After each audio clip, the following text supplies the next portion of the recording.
Hey, everybody. Good morning. Hope you're having an incredible weekend. It's been a couple of weeks since we've done a live video, so I am really excited to get back on with you guys. I know that right now, a lot of folks are down in Orlando at Summit. Last weekend, we had Worlds competitions, and we're still got ongoing things that are happening. People are adapting to their season. So thank you guys so much for joining us today, this Saturday. If you're logging in, let us know where you're joining us from. We continue to grow and continue to reach new countries around the world. Got to meet some really cool people down in Worlds a couple of weeks or last weekend. Got to meet got to meet a girl from the Austrian national team that were competing in the ICU. So Magdalena, if you happen to be seeing this, it was nice to meet you. Thanks so much for following along. So joining us, we've got Michaela asked, how do I fix my back tuck? We can definitely touch on that before we get done. But today, the number one thing I want to talk about is the article that we talked about in our last blog, and that was about a story that's been circulating in the cheer world out of North Carolina. There was a cheer coach that was found to be having an inappropriate relationship with one of the former athletes. And, you know, a lot of the topics that we cover with regards to cheer, you know, are focused on physical health, physical well-being, and being stronger athletes in a physical sort of way. So in keeping our bodies strong and things of that nature. However, you know, there's a part of our sport that a lot of times gets overlooked, and it's the mental aspect or the psychological component of cheerleading. And so I didn't want to let this story go without being discussed. And it's not an easy topic to talk about. It really isn't. It's not something that people, you know, have a lot of comfort in talking about, you know, inappropriate things that are done between coaches and athletes, or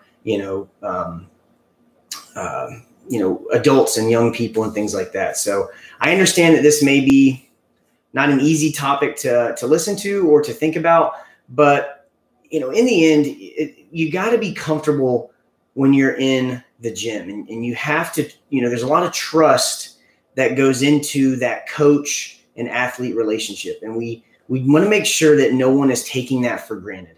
So, you know, in our article, we talked about, you know, things to be mindful of when it comes to that coach and athlete relationship. If you're an athlete and something doesn't feel right, either the way, you know, a coach has, or a coach, or I shouldn't say just coach, but a coach or adult has, you know, if there's something that they've said that has made you feel really uncomfortable, you're not sure if that's an appropriate thing to say, or, you know, if there's an incident that you feel isn't right, you know, if it doesn't feel like, if something inside of you says, man, that just doesn't feel right to me, say something. Find someone to trust in. Find it, whether it's a coach, whether another coach, whether it's a parent, if it's a teammate that you feel confident in sharing, you know, your feelings about things. You can't hold that stuff in. You can't keep those things private, because if we don't say anything, you know, there's a chance that the same thing that happened to you could happen to one of your other teammates or one of your other close friends. As far as parents go and athletes, if you suspect something is amiss between, you know, a coach and an athlete relationship, again, don't ignore that gut feeling, that instinct that something may not be right. And in the article, we mentioned a couple of things about, you know, things to look at, kind of flags that can be raised that give you a feeling of maybe something's not right here. You know, one thing is just inappropriate comments. I know that our sport is, you know, I mean, it's riddled with, you know, funny things that we say that maybe doesn't make sense to other people. But, you know, even still, if there's something that's said that's inappropriate, if you're an athlete, you know, and it doesn't sound right, speak up. If you're a parent, again, same thing.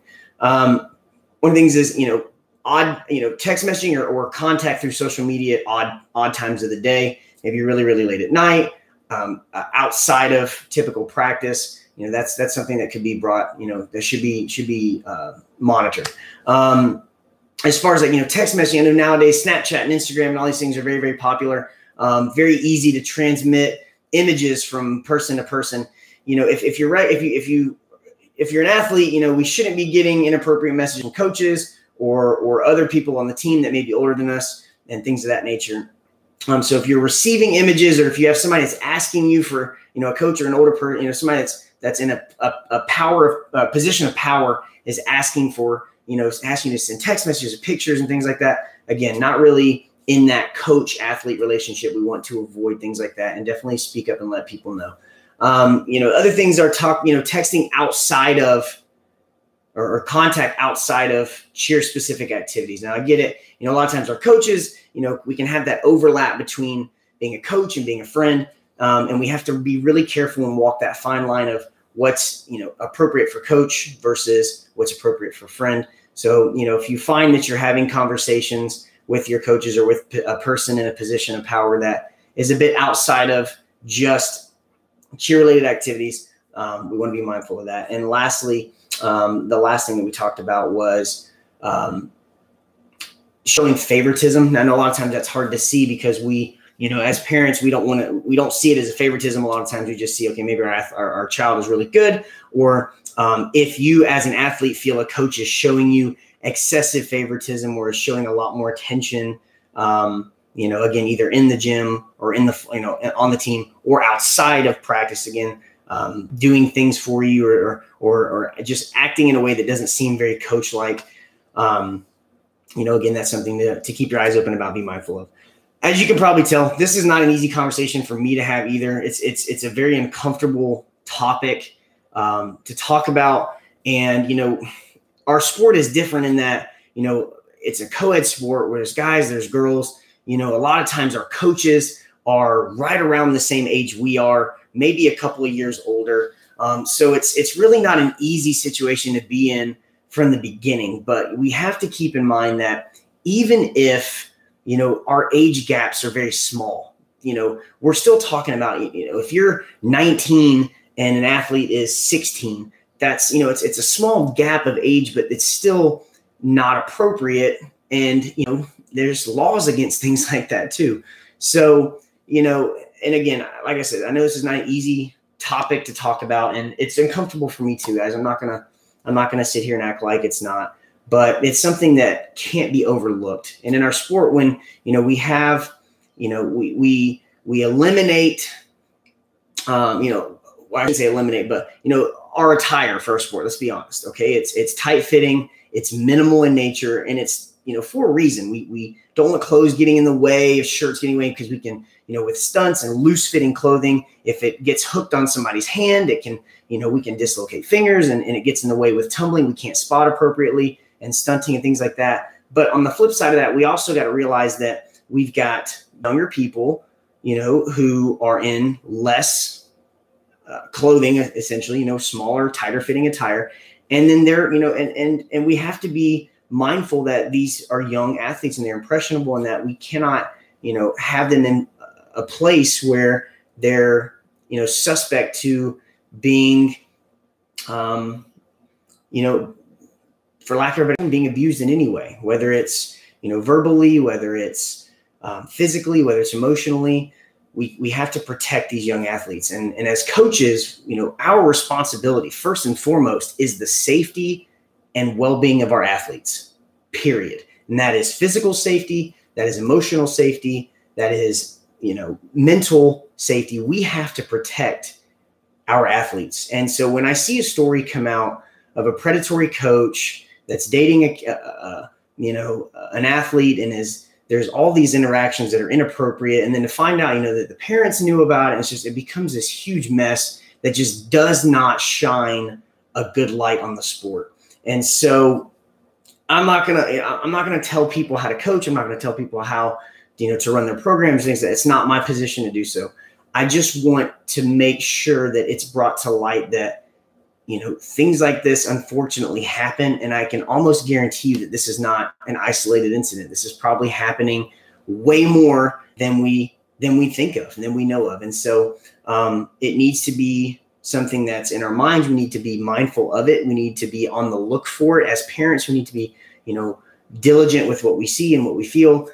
As gym owners and gym directors, if we feel like something's inappropriate between a coach and an athlete, we have to say something. We have to make sure that those lines are drawn and that we're always doing what's in the best interest of our athletes, and that is to protect them. So again, I'm sorry, guys. I know this is a little bit of a darker topic than we typically discuss on our live videos, and it's just something that when I saw this article, it weighed heavily on my heart, and I wanted to make sure that it's not something that is overlooked and that we can try to do something, even if it's on a small scale. If it helps one athlete to not have situations like this, then we did our jobs. So aside from all that, and aside from the difficult conversations to have, if you have questions while you're here, we had a question about back tucks.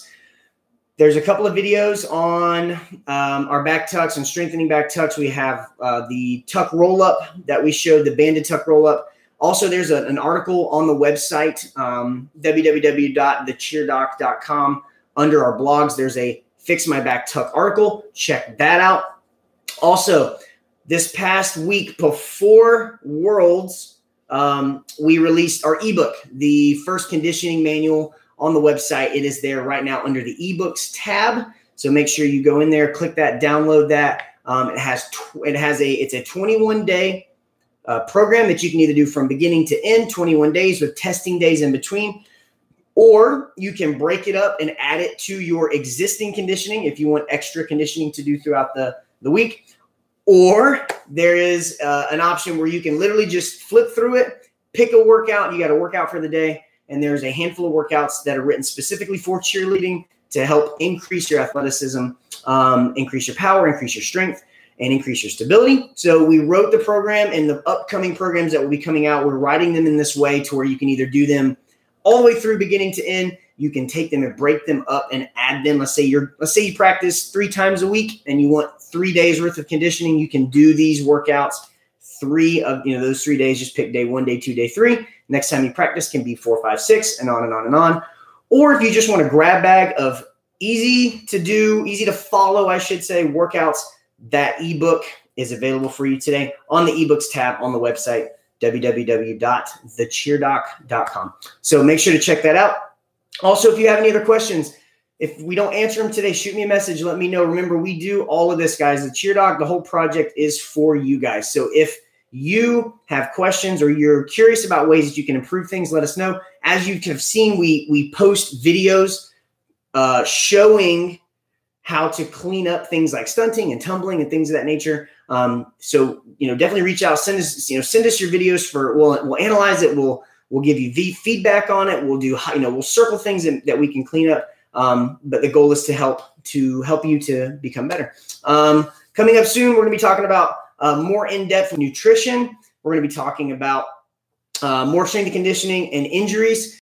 This past weekend, unfortunately, our hearts are heavy. This past weekend, there was an athlete from Top Gun that had a pretty substantial injury. We wish Top Gun, all of the support that we can offer and our well wishes for that athlete that had that injury. It's an injury that can be fixed and can be rehabbed, and you can come back from it 100%. But we just want to wish that athlete the best in his recovery, fastest recovery. But in the end, it ended up working out not so bad for Top Gun, as that team ended up going on to win Worlds. So a great ending for the program, and we wish that athlete the best. So we're going to leave you guys with that this weekend. Hope everybody has an amazing weekend. If you have questions, shoot us a message, and we will talk to you soon. Take care.